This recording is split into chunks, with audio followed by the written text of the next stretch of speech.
Maureen, tell us what we had. Bruschetta times 2, one with fresh corn and goat cheese and a little bit of spices and stuff, and the other one was grapes and ricotta. Oh, I was wondering if that was the same thing as goat cheese. Yeah. All right. And pineapple. Yeah. All Our right. favorite. The salad was my idea, but Jan put it together.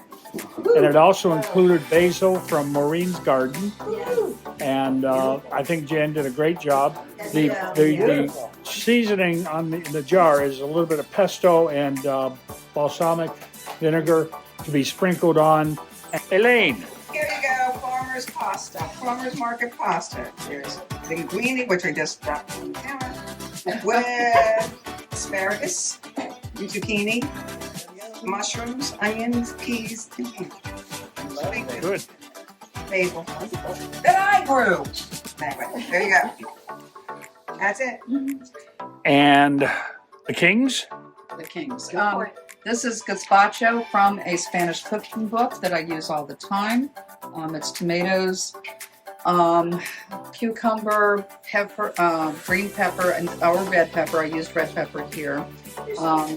You grind all that in a blender, and then you soak day-old bread, usually a French loaf or a Spanish loaf, in a cup of water, and you add olive oil, garlic, and cumin.